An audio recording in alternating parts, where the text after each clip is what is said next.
Dear students, आइए आज 16 जून को यूपीएससी का पेपर हुआ। पीटी का दौर था। सेकेंड फेज सी सेट की बारी होती है। उसमें से 24 प्रश्न सीधा जनरल कॉम्पिटिटिव मैथ से पूछा गया।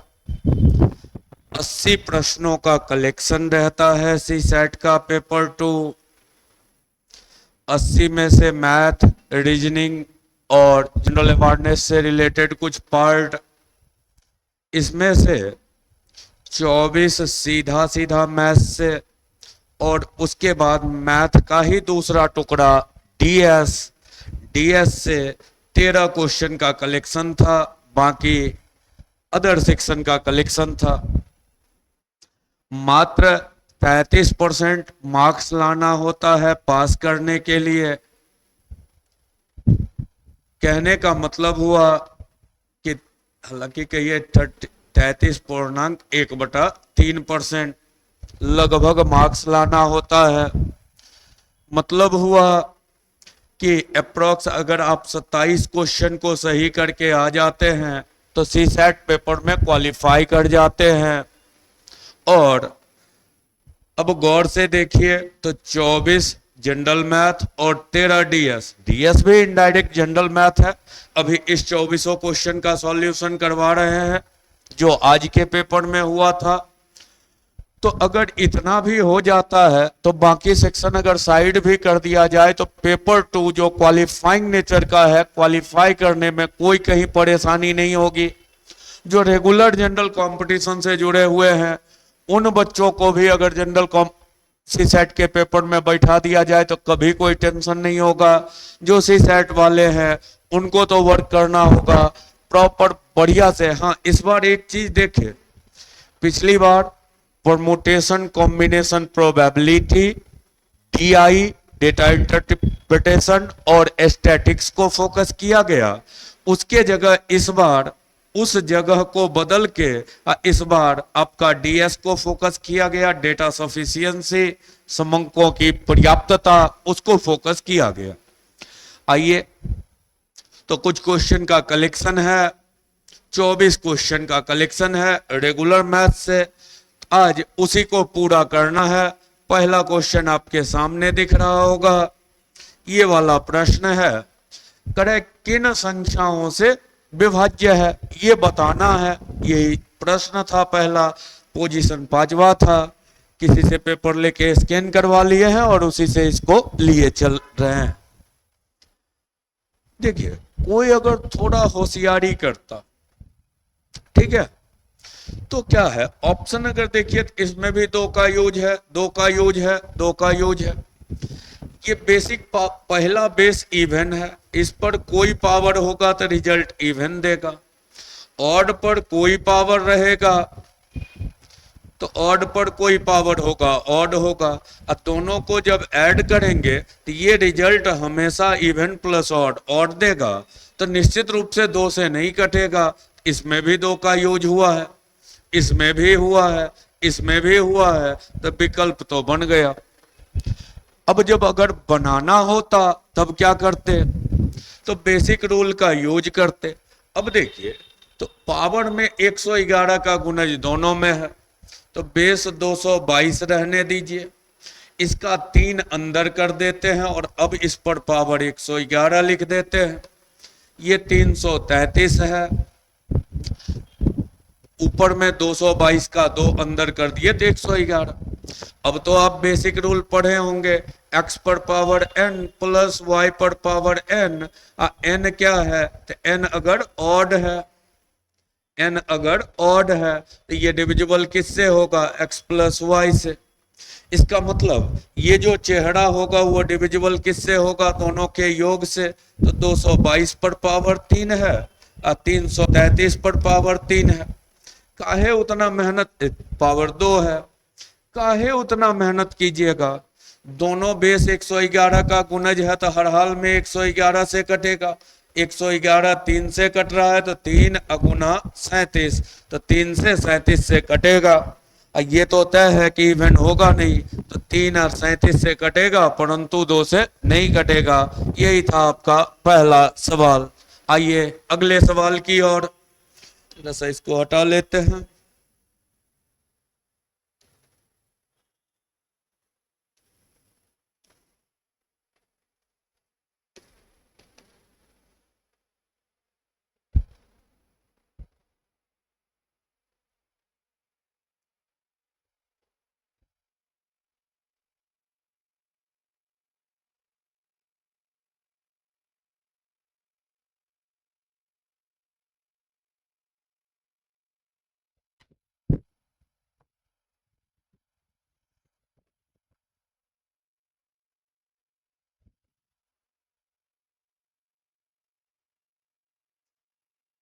आइए अगला सवाल है आपका,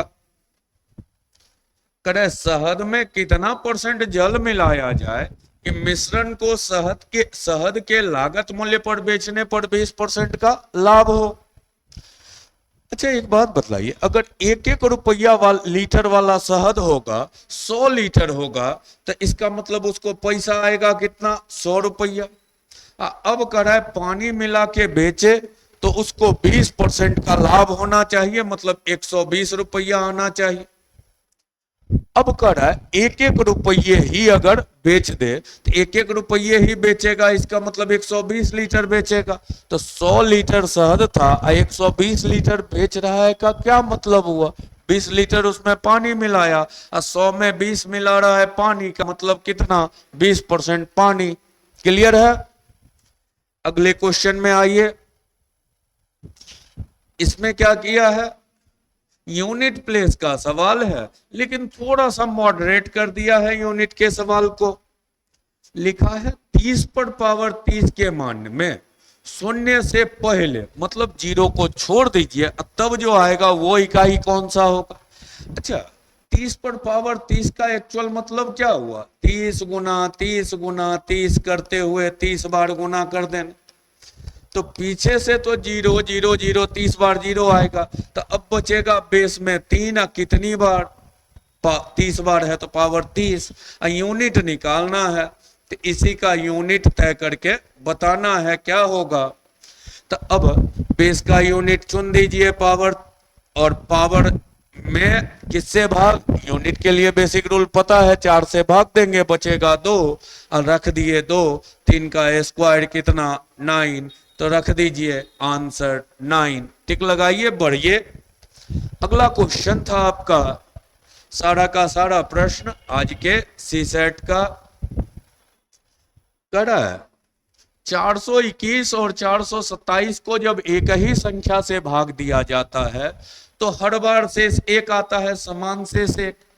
तो इसका मतलब डेटा किससे डिविजिबल होगा, तो अगर 1 कम कर लें तो ये 420 को काटने वाला डेटा चाहिए, 1 शेष बच रहा है तो 1 कम कर दिए तो 426 को काटने वाला डेटा चाहिए।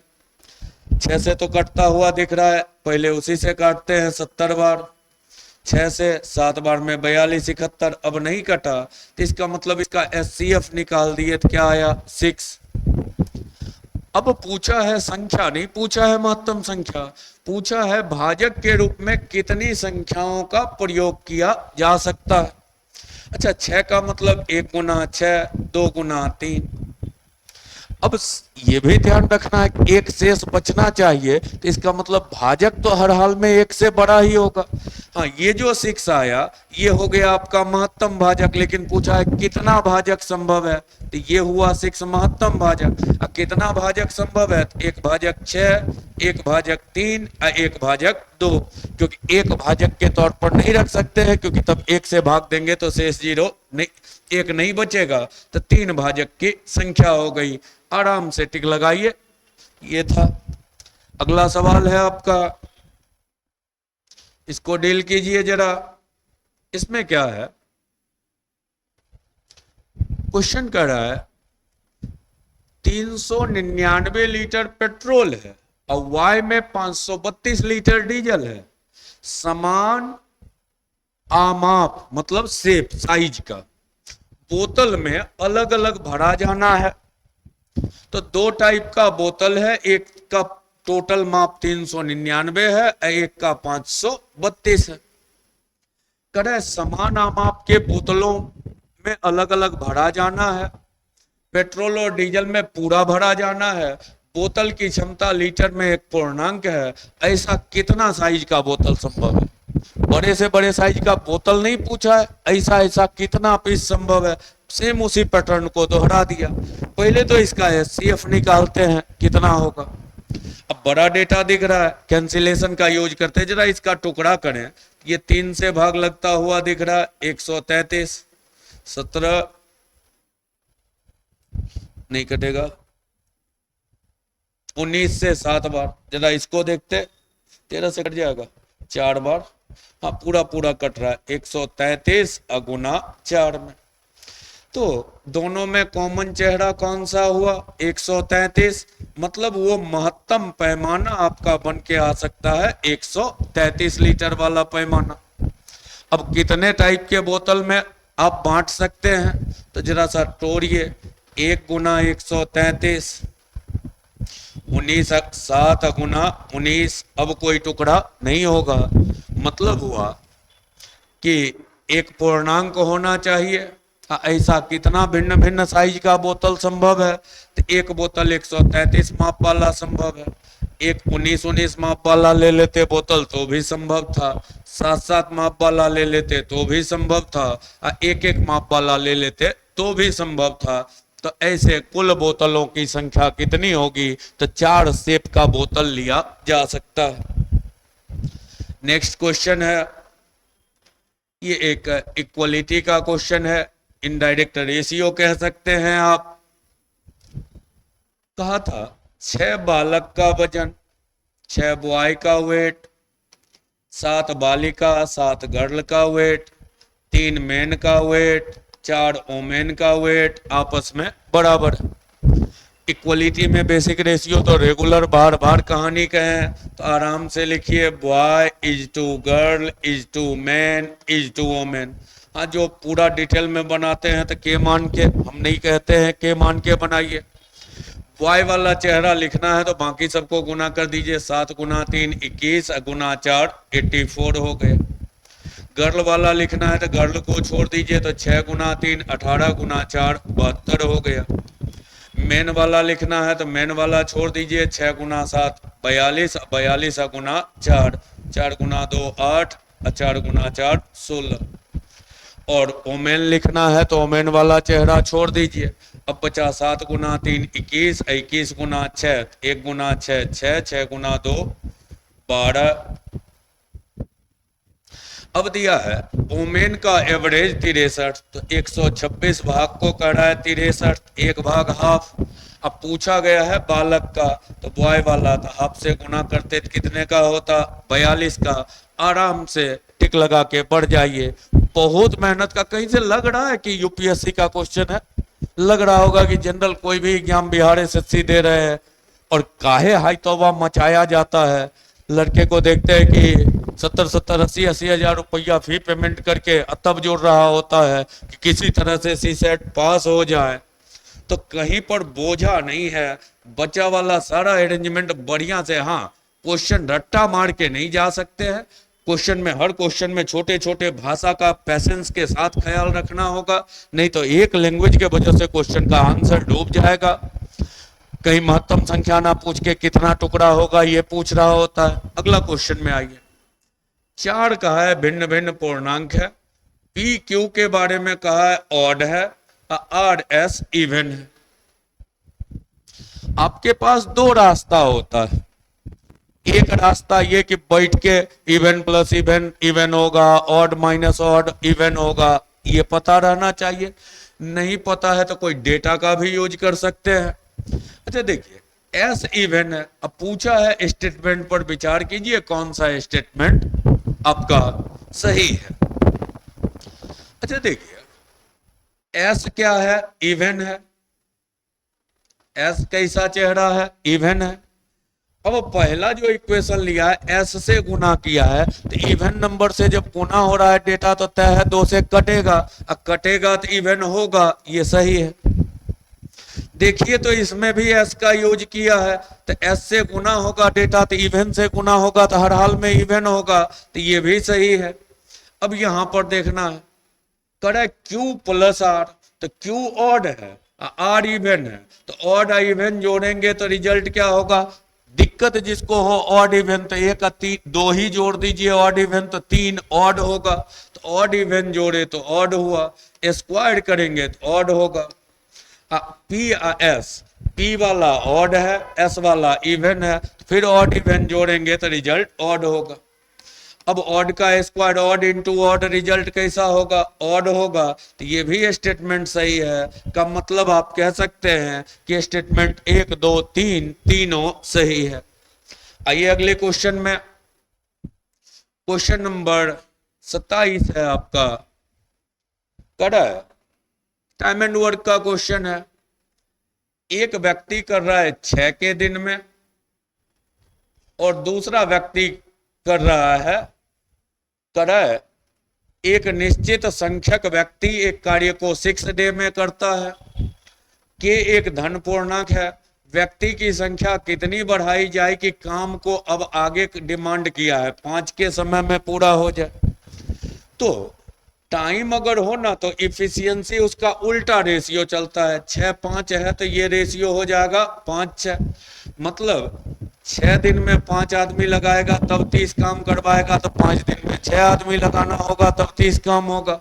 अब बतलाइए कि काम आदमी कितना बढ़ा रहा है, पहले 5 आदमी था तो अब 6 आदमी से कराएगा, कितना बढ़ा 1, कौन बढ़ा 5, अब परसेंटेज में गुना 100 बराबर लिख दिए 20%, आराम से टिक लगाते जाइए, बढ़ते चले जाइए। कहीं क्वेश्चन के साथ आपको नहीं दिखेगा कि बहुत ज्यादा रिसर्च किया है। हाँ, भाषा का हर वक्त ख्याल रखना है। एक और सवाल टाइम एंड वर्क से है। XYZ 6, 8, 10 घंटे में पूरा करते हैं। XYZ 6, 8, 10 में, X 6 घंटा में, Y 8 घंटा में, Z 10 घंटा में पूरा करता है। एलसीएम आपका कितना हो जाएगा, 8 गुना 5 40 गुना 3 120, 120 में 6 से भाग देते तो 20, 8 से भाग देते 15, 10 से भाग देते तो 12, क्षमता हो, अच्छा 6 8 8 ही है, हम कहाँ से 10 पढ़ लिए, 6 8 और 8 ही है XYZ। तो एलसीएम 24, 6 से 4, 8 से 3, 8 से 3, क्षमता हो गया। अब कहा है एक ही समय पर प्रत्येक घंटे में एक ही व्यक्ति काम करता है। कोई भी व्यक्ति लगातार 2 घंटा अलाउ नहीं है, और कह रहा है कि सभी को कार्य को पूरा करने में लगाया गया, तो सब आदमी काम कर रहा है और बारी बारी से कर रहा है। करे इस कार्य को पूरा करने में मिनिमम कितना समय लगेगा। अच्छा, कम से कम कितना समय लगेगा, तो इसका मतलब काम हर राउंड में ज्यादा से ज्यादा होना चाहिए। तो पहला में आप क्या करेंगे, अगर X को बुला लिए तो 4 काम कर दिया, तो दूसरा में घंटा में Y को बुला लीजिएगा 3 काम करेगा। अब तीसरा घंटा में तो ज्यादा से ज्यादा काम होना चाहिए, मतलब तीसरा घंटा में अगर फिर X को बुला लिए 4 काम, और चौथा घंटा में सबको करवाना है तो Z को बुला के 3 काम करवाए, मतलब एक फेज में 7 काम 7 काम, कम से कम समय लगना चाहिए। इसलिए ये नहीं कहा कि सबको बारी बारी से करवाना ही है, तो समय कम से कम लगे। 1 घंटा इसको करवाए तो चेहरा तो बदलना है, तो मजबूरी है इस दोनों में किसी एक को लाएंगे। अब अगला घंटा तो फिर इसी को बुला के करवा लिए, सिर्फ लगातार 2 घंटा अलाउ नहीं है, तो 7-7 काम होगा, तो 24 काम है, 7-7 के फेज में बांटिएगा तो कितना राउंड ऐसा होगा, 3 राउंड होगा, 21, और बच गया आपका 3 काम अभी और बचा रहेगा। अब एक राउंड में 2 घंटा चलेगा, तो 3 राउंड होगा तो 6 घंटा हो गया, प्लस अब 3 काम है, तो बुलाएंगे समय कम से कम लगना चाहिए, मतलब ज्यादा काम करने वाले को। तो ज्यादा काम करने वाला कौन है, X है, तो 3 काम बचा हुआ है, कर सकता है 4, तो 3/4 घंटा मतलब 45 मिनट, तो 6 घंटा 45 मिनट का समय लगेगा। तो मिनिमम पूछा है तो इसलिए 6 घंटा 45 मिनट। हाँ यही मैक्सिमम कह देता, तब धीमा धीमा वाला को हमेशा करवाते, लेकिन मिनिमम कहा है तो तेज तेज वाला से करवाते चलेंगे।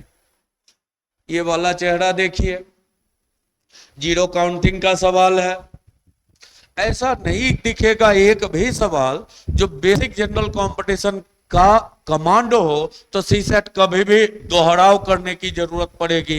हाँ, क्वेश्चन को बड़ा सलीका से पढ़ना होगा, एक एक शब्द छोड़ना नहीं है। 80 ही क्वेश्चन है, पर्याप्त समय होता है, इत्मीनान से पढ़िए और आराम से रिप्लाई देते जाइए। यहाँ तो आपका इधर के पेज में कहा जाता है 45 से 50 सेकंड के बीच में फटाफट रिप्लाई दीजिए, तो यहाँ आपके पास पर्याप्त समय 2 घंटा है, 80 क्वेश्चन पढ़ना है, हर क्वेश्चन के लिए पर्याप्त समय है, तो कोई भी हड़बड़ी नहीं कीजिए, एक भी क्वेश्चन कहीं से स्लिप होने की कोई गुंजाइश नहीं बनेगी। जीरो पूछा है, कितना शून्य होगा लास्ट से, तो बेसिक जो जानते होंगे उनको पता होगा, नहीं भी जानते होंगे तब भी एक बार 2 और एक बार 5 गुना होता जाएगा तो एक बार जीरो का निर्माण होता जाएगा। अब जैसे 2 बार आ जाए, अब 5 7 बार भी आ जाए तो भी जीरो बनेगा 2 ये पीस, क्योंकि 2 बार 2 और 2 बार 5 मिलके 2 बार जीरो बनाएगा। कहने का मतलब 2 5 में से जिसकी संख्या कम हो जीरो इस पे डिपेंड करता है। तो 2 और 5 में जिसकी संख्या कम हो, जिसकी संख्या कम हो, जीरो उसी पे डिपेंड करता है। अब बेस को देखिए जरा, 1 2 3 4 लगातार बेस है, तो 2 तो 2 में भी आएगा, 4 6 8 सब जगह। कमी किसकी होगी? 5 की। तो ये तय हुआ कि कमी किसकी है, तो 5 की कमी है, तो आपका काम 5 को निकाल दीजिए, उसी पे जीरो डिपेंड करेगा। अब बेस को देखिए, 1 है तो पावर 2 है, 2 है तो 4 है, 3 है तो 6 है, 4 है तो 8 है, मतलब जो बेस है उसका डबल पावर चल रहा है। तो अब आप भी ये डील कीजिए, तो बेस 5 होगा तो पावर क्या चलेगा? 10। बेस जब 5 का गुना अगला 10 होगा तो पावर 20, 15 होगा तो पावर 30, अगला गुना 20 होगा तो पावर 40, अब 25 होगा तो पावर 25 का डबल 50, वो तो अंतिम में दिख ही रहा है। अब कुल जीरो जोड़ के बताना है, इस बेस में 1 बार 5, अब पावर 10 है तो 10 बार 5 हो गया, 5 को काउंट केवल करना है, 5 पर ही जीरो।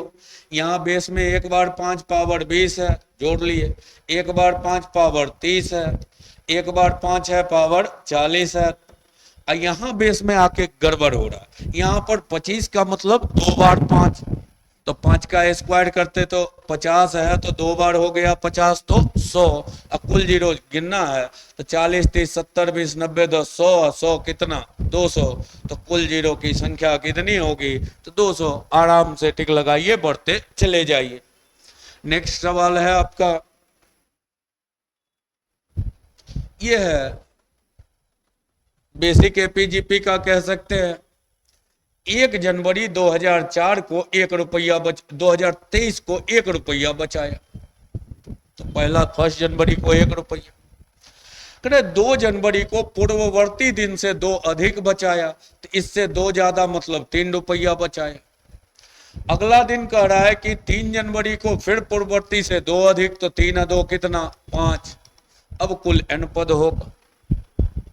अब कह रहा है कि कैसा होना चाहिए योग, तो किस तारीख के अंत में कुल बचत, तो सबको जोड़ने के बाद बचत परफेक्ट स्क्वायर्ड पूर्ण वर्ग भी होना चाहिए, और साथ साथ परफेक्ट क्यूब भी होना चाहिए, पूर्ण घन भी होना चाहिए, ये बताना है।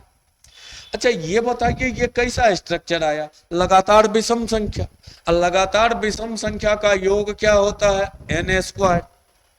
प्रथम n विषम संख्या के योग का फॉर्मूला n स्क्वायर।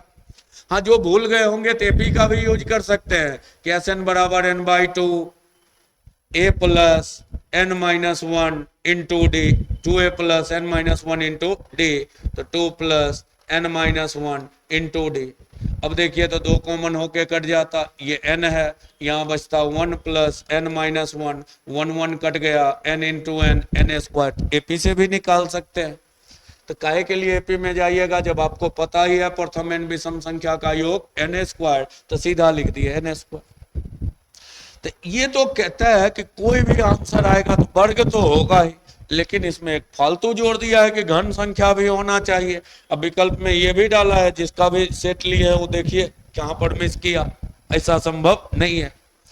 अब देखिए अगर 7 जनवरी रहता तो 7 का स्क्वायर क्या होता 49, ये घन संख्या नहीं है। 8 जनवरी तक में 8 दिन होता तो 8 का स्क्वायर 64, क्या ये क्यूबिक नंबर है? 8 का स्क्वायर भी है और 64, तो 4 का क्यूब 64 हो रहा है। आराम से टिक लगा दीजिए। किस जनवरी को? तो 8 जनवरी को। 8 n का मान 8 होता, 8 का स्क्वायर 64, 64 एक वर्ग संख्या भी है और 64 एक घन संख्या भी है। तो आराम से टिक लगा के निकल जाइए। जिसके भी सेट से है वो संभव है, असंभव लिखे हुए है। चलिए अगला क्वेश्चन है, ये है आपका पार्टनरशिप का क्वेश्चन। देखिए पार्टनरशिप में कितना डिजाइनर इधर के एग्जाम में पूछता है, और यहाँ आके देखिए तो बहुत ज्यादा डिजाइन नहीं दिख रहा है। करे 2 व्यक्ति पी क्यू व्यवसाय प्रारंभ करते हैं। पी क्यू की तुलना में 14,000 अधिक लगाता है, तो क्यू वाला बंदा अगर एक्स लगाता है तो पी वाला बंदा एक्स प्लस कितना लगाता है 14,000। पी 8 महीने के लिए लगाता है तो पी का समय है 8 महीना, और क्यू 10 महीने के लिए लगाता है। पार्टनरशिप का बेसिक रूल पता होगा, किसी भी व्यापार में लाभ पूंजी और समय के गुणनफल के रेशियो में बढ़ता है। इसका पूंजी गुना इसका समय, पी का पूंजी गुना पी का समय, तो इसी रेशियो में लाभ बटेगा। 2000 टोटल लाभ है, पी का हिस्सा क्यू से 400 ज्यादा है, तो 2000 टोटल है। जो थोड़ा जानते होंगे इक्वेशन तो ऐसे बांट लीजिएगा, 2000 है बराबर बराबर कर दीजिए तो 1000, और 400 का अंतर होना चाहिए तो उसका आधा कर दीजिए 200। एक में से 200 निकाल के दूसरे में डाल दीजिए, एक में से 200 निकाल लिया 800 और दूसरे में डाल दिए तो 1200, अंतर हो जाएगा। तो इसको मिला 800 और इसको मिला 1200, यही रेशियो रहा। हाँ जिनको नहीं पता है वो भी कहानी करेंगे। ये 3 2 क्रॉस करा, ये और 2 से काट दीजिए, 2 से कटा 5 बार, ये इधर जाता तो 15x बराबर हुआ 8x प्लस 14,000 गुना 8, नहीं किए गुना, ये 8 इधर घटता तो बचता कितना 7, 7 से काट ही लीजिए तो 2 बार में, तो 2 8 गुना 2 16, 16,000 x का मान आया। लेकिन पूछा है पी द्वारा लगाई गई पूंजी, तो पी में 14,000 और जोड़ेंगे तो 16 14 कितना 30,000। आराम से टिक लगाइए, बढ़ जाइए पी का। हाँ जो जिसको ये वाला समझने में दिक्कत हो तो इक्वेशन बनाइए। पी और क्यू नाम का बंदा मिलके कमा रहा है 2000 और पी का हिस्सा क्यू के हिस्सा से 400 अधिक है, तो अंतर है 400। जोड़ दिए, क्यू क्यू कट गया, 2p बराबर 2400, तब p बराबर 1200, अब पहला में रख दिए तब क्यू बराबर 800। तो जिसको डायरेक्ट इक्वेशन समझने में दिक्कत, वर्बली समझने में दिक्कत हो तो इक्वेशन बना के बनाइए तो रिजल्ट बन गया। अगला क्वेश्चन है आपका 36 नंबर। करे पी का वेतन क्यू के वेतन से 20% कम है, जो कि पी वाला जो है क्यू से 20% कम है, और जो कि मतलब क्यू आर से 20% कम है। तो पीछे से ही शुरू करते हैं। आर अगर 100 रुपया कमाता है तो क्यू इससे 20% कम है तो 80 कमाता है, और पी का वेतन क्यू से 20% कम है तो इससे 20% कम, तो 20% कम मतलब 8 गुना 8 64। हाँ जिसको दिक्कत हो तो 80 से, अब 20% कम मतलब 80%, 5 से कटा 16, 16 गुना 4 64। अब पूछा है आर का वेतन पी से कितना % अधिक है, तो आर वाला पी वाला से कितना ज्यादा है, कितना ज्यादा है 36, तुलना है पी वाला से 64 गुना 100। 4 से 16, 4 से 9, 4 से 25, 25 गुना 9 225 बटा 4, ऑप्शन दशमलव में है तो 5 बार में 20, 6 बार में 24 दशमलव 25, 56.25। आराम से टिक लगा के पढ़ते जाइए। अगले क्वेश्चन में आ जाते हैं। Question number 37। कड़ा एक संख्या को 4 से गुना करने के बदले गलती से 4 से भाग दे दिया, परिणाम में प्रतिशत अंतर कितने का? ठीक।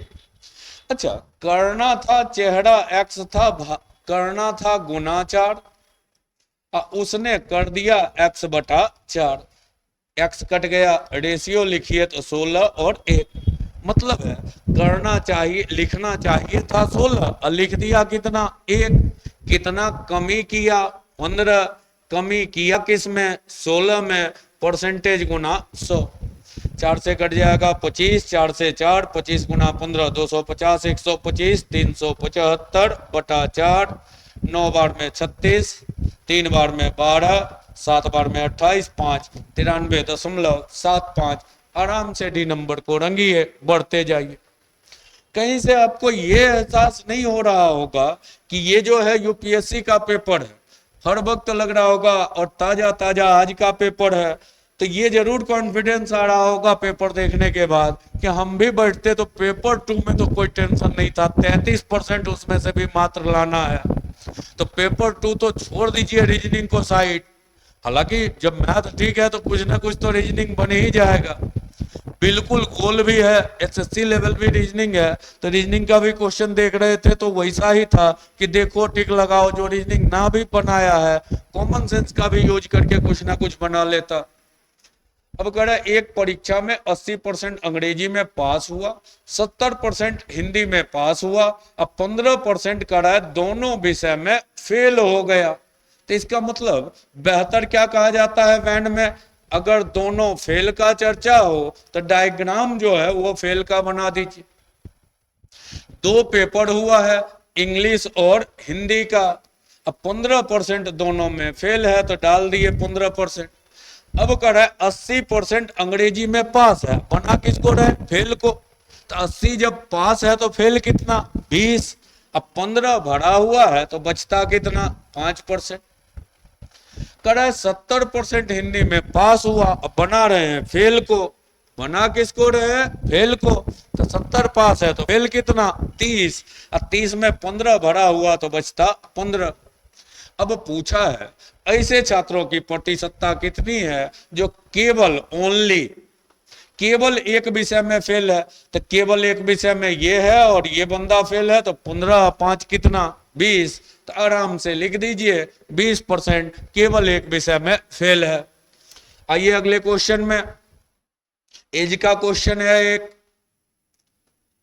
एक पिता ने अपने पुत्र से कहा, एक पिता अपने पुत्र से कहा कि n वर्ष पहले मेरी आयु, तो पिता का n वर्ष पहले का आयु पुत्र के वर्तमान आयु के बराबर था, तो इसके बराबर था। आगे का रहा है मेरी वर्तमान आयु मतलब पिता की वर्तमान आयु तुम्हारी n वर्ष पहले की आयु, तो बेटा का n वर्ष पहले के आयु का कितना गुना कहा 4 गुना। अच्छा देखिए आगे जाके पिता पुत्र का रिलेशन दिया है, तो इसका मतलब n को इग्नोर करने का प्रयास कीजिए, तो n को इग्नोर कीजिए। अगर यहां से n को इधर ले आते तो ये क्या होता f माइनस एस बराबर n होता। इसमें से पहले इस 4 को इधर कर देते तो f/4 हो गया, ये 4 यहां आता तो f/4। अब इसको इधर n को इधर, तो यहां से लिखते s माइनस f/4 बराबर कितना n। अब तो दोनों का RHS क्या है बराबर है, इसलिए LHS बराबर होगा, तो कह सकते हैं f माइनस एस बराबर s माइनस f/4। s वाला एक साइड, ये इधर आता तो कितना हो जाता 5f/4, f प्लस f/4, ये हो जाता 2s।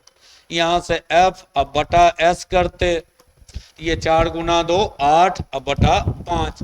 बेटा पिता और पुत्र के आयु का अनुपात आ गया 8:5। कदा योगफल 130 है, 8 5 13 भाग 130, तो एक भाग कितना 10। अब पूछा है अंतर, तो अंतर कितने का है 3, तो 1 भाग 10, तो 3 भाग कितना 30। आराम से टिक लगाइए, बढ़ते जाइए। ये था उन सीसेट का अगला। ये तो बेसिक डेटा है जो सबको पता होगा, रेगुलर मैथ में बार बार यूज होता है, तो वो तो रटा रटाया। बेसिकली बताते होंगे मेंसुरेशन, तो कहते होंगे 1 घन मीटर होता है कितना 1000 लीटर, ऐसे घन मीटर, घन डेसीमीटर, घन सीएम सब लिखाते होंगे। एक घन डेसीमीटर बराबर 1 लीटर, एक घन सीएम बराबर 1/1000 लीटर। तो पहला तो स्टेटमेंट सही है। 1 मीट्रिक टन तो ये 1000 किलो का होता है। बेसिक परसेंटेज से ही शुरू कर देते हैं क्योंकि उसमें इसका थोड़ा मीट्रिक टन का जरूरत होता है। 1 हेक्टेयर भूभाग 100 मीटर लंबा, 100 मीटर चौड़ा भूभाग। 1 हेक्टेयर मतलब 100 गुना 100 10,000, तो 1 हेक्टेयर 10,000। तो तीनों का तीनों डेटा जिसको याद है उसका सीधा सीधा आंसर टिक लगाने वाला चेहरा है। 1 2 3 तीनों सही है। अगला चेहरा है डिविजिबिलिटी का, फैक्टराइजेशन बेस्ड पार्ट है। अब देखिए ये है 2 पर पावर, ये 32 पर पावर है। 32 को क्या कह सकते हैं, 2 पर पावर 5। तो इसको जरा सॉल्व कीजिए तो 2 पर पावर 5, अब पहले से 5 है तो 25 हो गया। ये है 2 पर 27, दोनों में 2 पर 25 कॉमन ले लेते हैं तो यहाँ बचा 1, यहाँ 2 का स्क्वायर 4, मतलब फैक्टर में बदल दिए तो 2 पर 25 और 4 1 5। इसका मतलब ये डेटा 1 बार 5 और 1 बार 2 ले लें, 2 बार 2, 3 बार 2, जितने बार 2 की जरूरत पड़े उससे कटेगा। तो ये तो होता है कि इससे 3 कॉमन नहीं आएगा, 7 नहीं आएगा, 11 नहीं आएगा, 2 और 5 कॉमन आ सकता है। तो ये किससे कटेगा, तो 10 से। आराम से टिक लगाइए। अगला क्वेश्चन क्या है देखिए, मान लीजिए पी क्यू धन पूर्णांक है, हिंदी का यूज किया। पी छोटा है और क्यू बड़ा है। पी प्लस क्यू बराबर के, के का मिनिमम वैल्यू पूछा है। पी क्यू का अद्वितीयतः निर्धारण नहीं है, मतलब दूसरा निर्धारण इस टाइप का ना हो। तो ये भी तो कहा है कि के का कौन सा वैल्यू, मिनिमम वैल्यू। तो मिनिमम के हो तो इसके लिए 2 टर्म को जोड़ के बनाया। पी और क्यू को जोड़ के बना रहा है के। अब के कैसा होना चाहिए, मिनिमम, तो इसके लिए ये भी मिनिमम और ये भी मिनिमम होना चाहिए। अब पी छोटा होना चाहिए तो सबसे छोटा अब कैसा, धन पूर्णांक पॉजिटिव सबसे छोटा नंबर कौन सा, 1। तो अगला चेहरा मिनिमम कौन सा लेते, 2। के का मान होता क्या, तो 3। तो करेक्ट के का लघुत्तम मान, तो मिनिमम मान कितना होता, तो 3।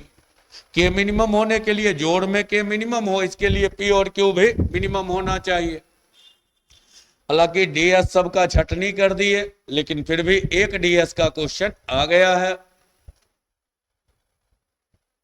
अब आ गया, सीरियल वाइज था तो कर ही लीजिए। डीएस का हालांकि छटनी किए थे, दिख भी नहीं रहा होगा, क्वेश्चन हम पढ़ते जाते हैं क्योंकि मोबाइल पे ये साइज नहीं दिखेगा।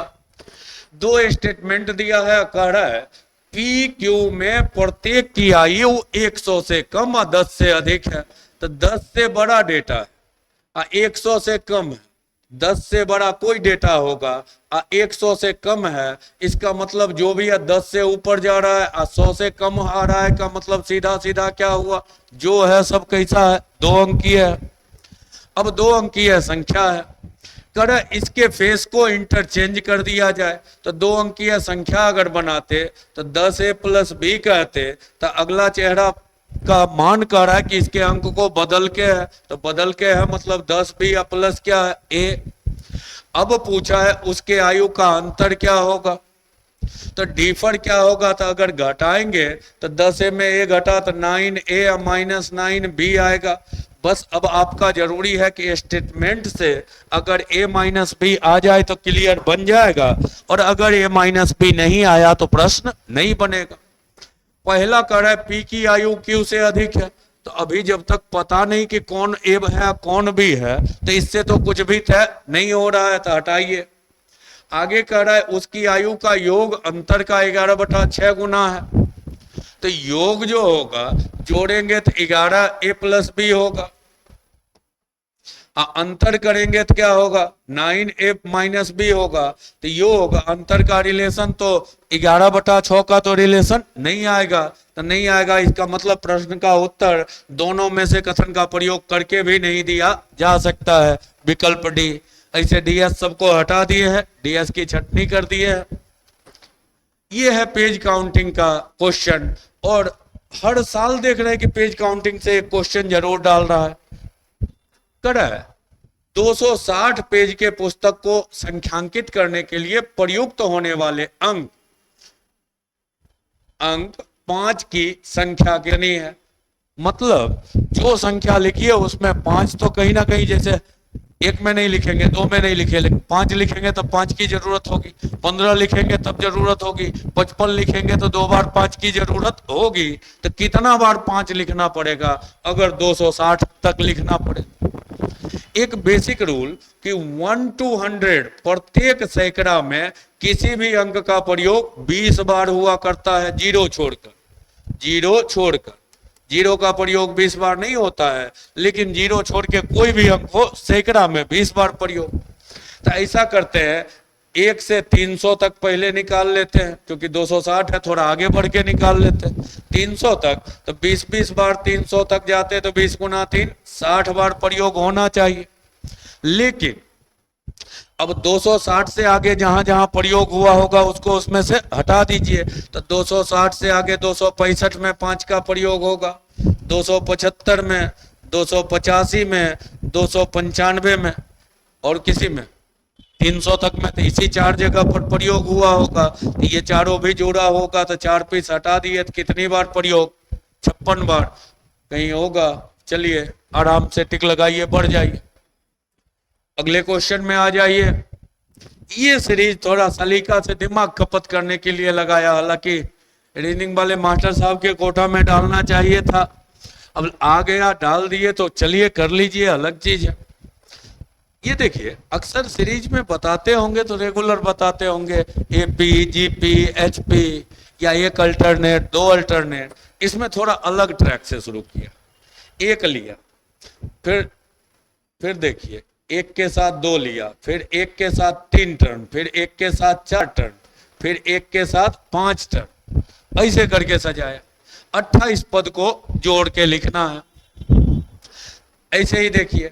लेकिन ये कैच हो गया, 1 स्टेप, 2 स्टेप, 3 स्टेप, 4 स्टेप, एक रिवीजन शुरू हो गया। इसका योग तो 1 हुआ, ये हो गया 2 1 3, ये 3 2 5 1 6, 4 3 7 2 9 1 10। एक चीज और गौर से देखिए क्या है, ऐसा तुकबंदी किया, ये 1, अब पद की संख्या को भी साथ में काउंट कर दिया 3, यहां तक में कितना पद हुआ? 3 3 6, यहां तक में 6 4 10। अगला क्या होता? तो 3 2 5 5 10 4 14 1 15। अगला क्या होता? देखिए 2 3 बढ़ा के 6, 4 बढ़ा के 10, 5 बढ़ा के 15, 6 बढ़ा के 21 और 7 बढ़ा के कितना? 28। 28 पद का ही योग पूछा है, जोड़ दीजिए कितना हुआ? 3 1 4 6 4 10 10 10 20 20 10 30 20 50 6 56 10 4 7 76, 86 से 2 कम 84, तो जोड़ के लिख दीजिए सीरीज 84। वो कम ही क्वेश्चन बच गया है, बाकी डीएस होगा। चलिए इसको बनाइए। करे एक व्यक्ति 3330 में